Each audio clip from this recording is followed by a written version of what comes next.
Dia adalah yang memegang kendali atas kejadian janggal di daerah rumahku, bahwa kita benar-benar berdampingan dengan makhluk-makhluk yang tidak kelihatan dengan mata kita. Aku mau main ke sini. Minta tempat ke sebelah sini. Sedikit aja, tidak lebar kok. Assalamualaikum warahmatullahi wabarakatuh. Apa kabar semuanya? Semoga semuanya selalu dalam keadaan sehat walafiat dan dilancarkan rezekinya. Balik lagi ke channel ini, channel yang akan membawakan cerita pengalaman-pengalaman horor. Dan buat kalian yang punya pengalaman horor, silahkan tuh dikirim ceritanya ke email di bawah ini atau DM ke IG Kawimanaf untuk diupload di channel ini. Dan buat kalian yang belum subscribe, silahkan di subscribe dulu channel ini dan dinyalakan loncengnya agar tidak ketinggalan di video-video selanjutnya. Dan di video kali ini semua nama sudah disamarkan untuk kepentingan privasi. Oke, langsung saja cerita horor dimulai.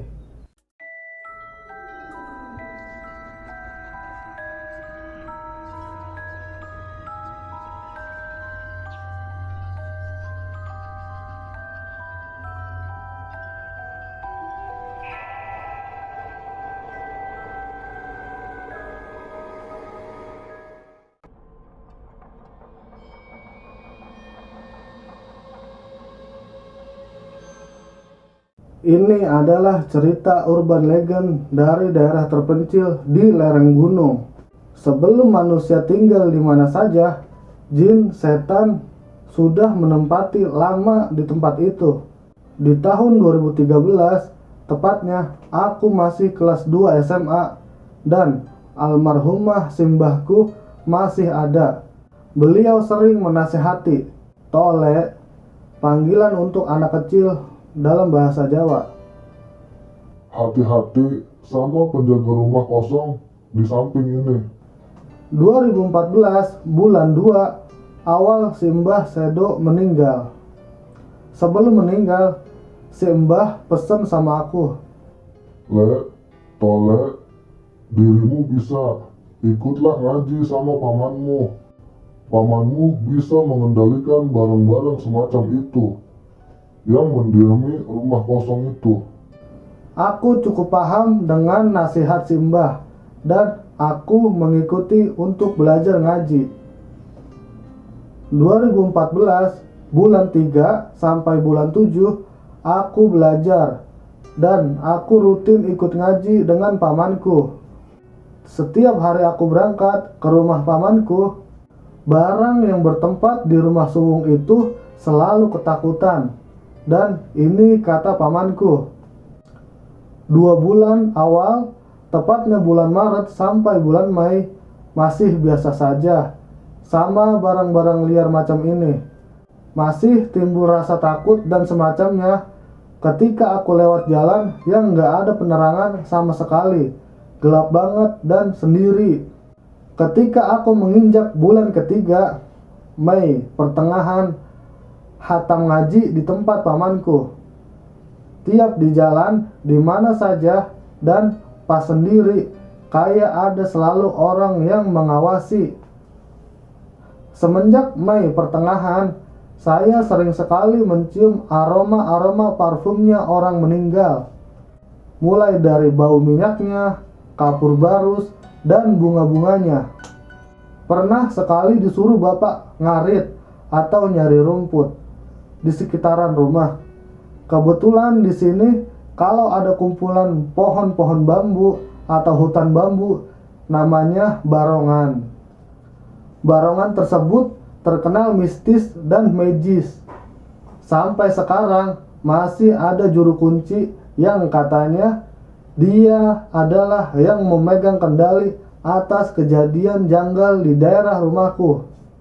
Ketika aku ngarit atau berpetualang mencari rumput, spontan mencium bau, aroma bunga dan parfum orang yang meninggal. Dan anehnya, aku mulai berani mencari sumber dari aroma tersebut. Dan ketika sampai di sumbernya, spontan saja aku bilang, Kalau kamu mau jadi temanku, jadilah kayu atau batu. Aku tidak akan mungkin menyengsarakanmu. Selesai cari rumput, sampai rumah. Kebetulan pas pamanku ada di belakang rumah, lagi kumpul sama tetangga yang lain. Rumah pamanku tepat di belakang rumahku, cuma berlawanan arah. Tiba-tiba pamanku memanggil. Heh, kesini dulu. Iya, Paman. Kemudian paman tertuju pada bagor atau karung rumput yang aku bawa. Paman membaca doa dan menjelaskan kenapa aku dipanggil paman. Ternyata dari tadi aku merasa berat karena batu yang aku bawa dari barongan tak masukin ke dalam karung. Dan pas aku dipanggil paman, beliau bilang, Kamu jangan lagi bicara ngawur di sekitar barongan itu. aku pun mengangguk. Seketika batu itu diambil. Rumput sekarung tadi yang beratnya normal menjadi lebih ringan. Dari sini aku mulai percaya bahwa kita benar-benar berdampingan dengan makhluk-makhluk yang tidak kelihatan dengan mata kita.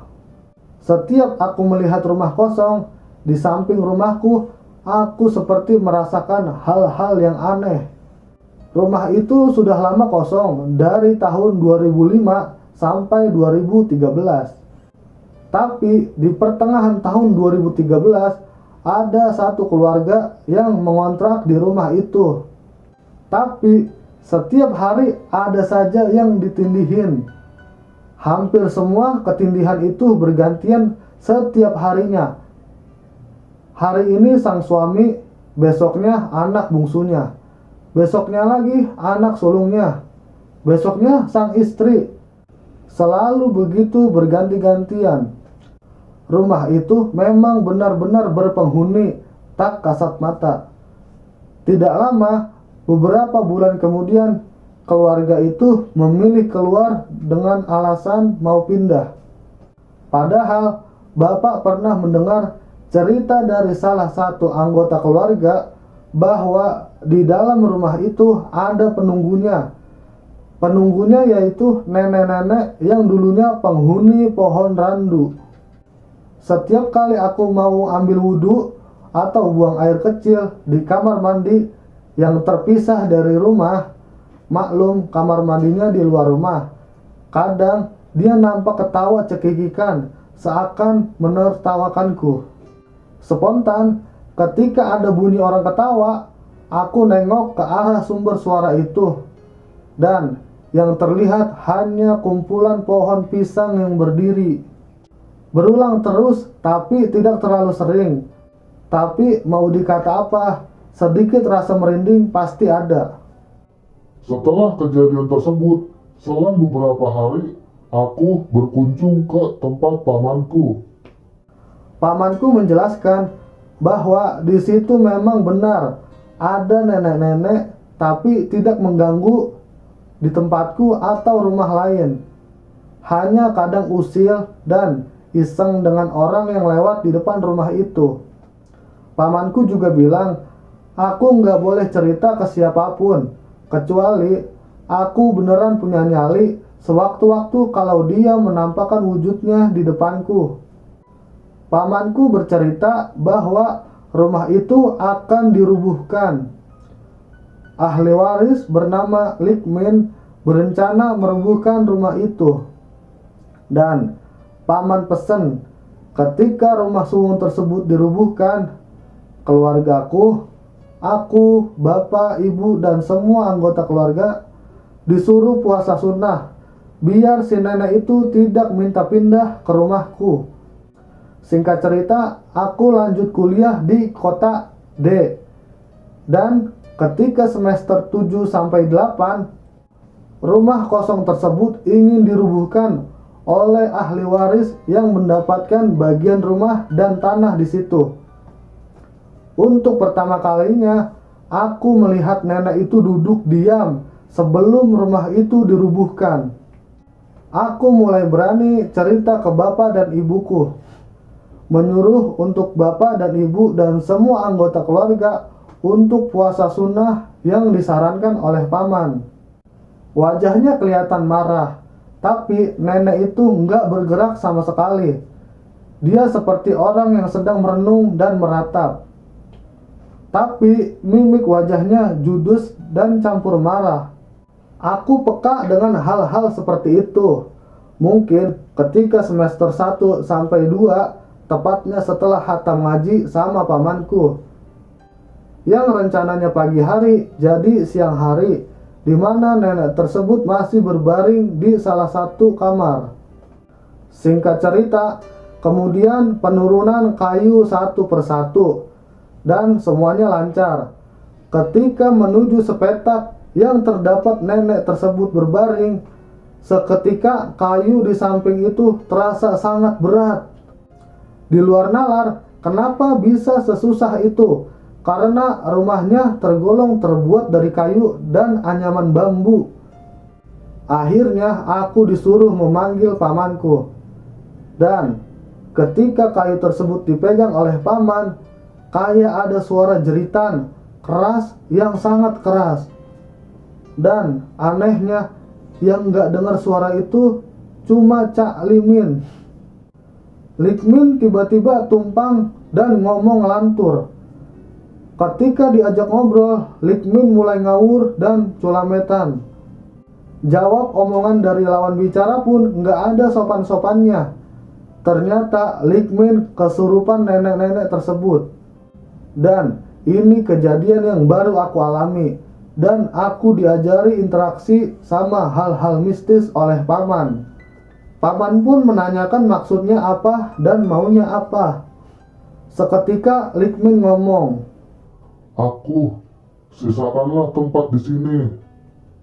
Merasakan enak, tidak enaknya di sini. Banyak makhluk lain yang ingin tinggal di sini. Ternyata usul punya usul. Kayu yang dipakai untuk atap rumah itu dulu adalah kayu yang motong dari area makam nenek itu. Ternyata usul punya usul, kayu yang dipakai untuk atap rumah itu adalah kayu yang dipotong di area makam nenek itu. Dan ternyata nenek tersebut merupakan salah satu masyarakat desa yang dulunya merupakan dukun yang sakti, kata Likmin pas kesurupan. Dalam waktu 8-10 menit, Likmin pun sadar dan badannya lemes dan pucat. Kemudian dibawa dan dibaringkan di tempat tidur. Likmin ngomong kalau nggak mau lanjutin pembongkaran siang hari, dilanjut ba'da asar saja. Dalam hati aku bersyukur, karena jadi hari ini nggak sia-sia puasaku. Keanehan terjadi lagi ketika semua kayu-kayu yang di samping rumah tinggal pondasi kayu 4 yang berdiri. Kayu 4 menyangga di atas susah banget buat dirubuhin. Digergaji mesin pun nggak mempan. Bahkan ada yang kena getahnya karena kakek menggergaji terpental dan terluka di tangannya. Akhirnya sore menjelang maghrib sudah terdengar suara sholawatan di sekitar masjid atau di musola. Paman datang lagi dan kayak sedang berinteraksi sama keempat tiang itu. Paman membaca doa sambil berinteraksi dengan salah satu tiang. Setelah hal tersebut selesai, dengan mudahnya tiang yang awalnya berat banget ditarik atau dipotong, seketika mudah dan biasa saja. Paman pun menceritakan, ternyata nenek tadi mengganggu dengan duduk di tiang yang masih tegak berdiri. Maka dari itu, tiang itu sangat sulit dirubuhkan. Singkat cerita, sore hari setelah rumah tersebut dirubuhkan, dibersihin dan ditata baik kayu-kayunya. Dan keesokan harinya, hal aneh mulai terjadi. Siang hari, saya dan saudara saya ingin cari angin di sekitar Barongan. Dan, bruk, tiba-tiba rumah tetangga yang posisinya di depan rumah rubuh dengan cara tidak wajar. Posisi rubuhnya seperti ditarik dari tengah. Dan tetanggaku yang lagi cari kayu di barongan lihat tadinya ada nenek-nenek yang sedang menyapu. Padahal di dalam rumah tersebut nggak ada nenek-nenek. Malam pertama yang menurutku aneh seumur hidup. Pertama kali tidur dan mimpi. Tapi di dalam mimpi itu, aku melihat diriku sendiri sedang tidur di atas tikar. Dan malam itu ada ketukan pintu tanpa salam. Tiba-tiba bilang, Aku mau main ke sini. Minta tempat ke sebelah sini. Sedikit aja, tidak lebar kok. kemudian terlihat wanita cantik, manis, anggun seperti bidadari. Senyumnya manis, mampu memikat siapa saja yang memandangnya. Tapi aku tolak dengan tegas. Dan aku bilang, tidak.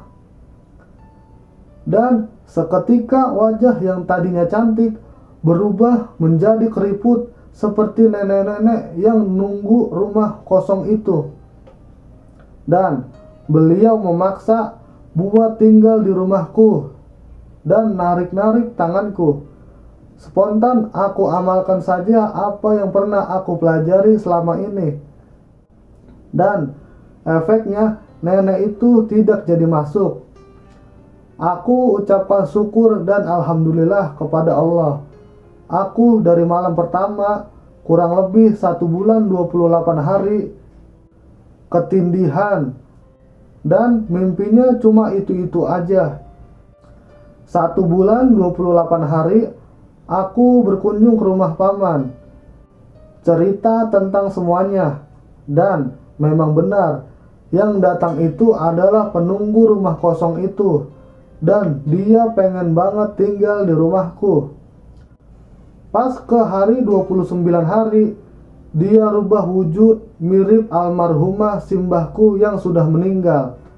Dan dia bilang, Kesinilah, Le, Tole, panggilan anak laki-laki di Jawa. Simbah kangen, kesinilah, aku peluk. seketika aku mau pelukan beliau, tapi langsung bau busuk tercium sangat menusuk. Dan seketika saya ucapkan istighfar, simbahku berubah jadi nenek itu. Kejadian itu aku rasakan sama dengan sebelumnya. Aku merasa keluar dari tubuhku, dan aku bisa melihat diriku sendiri sedang tidur dan berbaring. Mungkin ini namanya raga sukma. Sampai detik ini, nenek penunggu rumah itu ikut pindah ke pohon besar yang tumbuh di tengah-tengah barongan, yang angkernya bukan main atau sudah terkenal di desa ini. Semenjak saat itu, saya mulai penasaran dengan dunia mereka. Mulai dari kejadian yang tak masuk nalar, yang ditujukan di titik rumah si A. Di situ terdapat makhluk yang bisa berubah wujud seperti siapa saja dan tanpa cacat sedikit pun. Aku melihat ada yang jaga di sekitar gang sebelum masuk ke arah barongan yang angker itu. Dan aku jamin itu bukanlah manusia. Seringkali aku ketindihan. Aku selalu bisa lihat ada orang besar yang lagi duduk di kakiku. Aku merasa keluar dari tubuh dan melihat hal tersebut. Tapi aku nggak bisa menyentuh wujud tersebut. Aku pun mengamati terus siapa wujud ini dan suruhan siapa. Karena tidak mungkin wujud seperti ini datang setiap hari dengan sengaja. Dan ternyata sering datang ke mimpiku adalah tangan kanannya si nenek penunggu rumah kosong itu. Dia suruhan si nenek itu. Dia bisa merubah wujudnya menjadi siapa saja. Dan aku mulai waspada. Membedakan manusia dengan wujud seperti itu tidaklah mudah bagiku. Aku ingat betul wujud makhluk itu.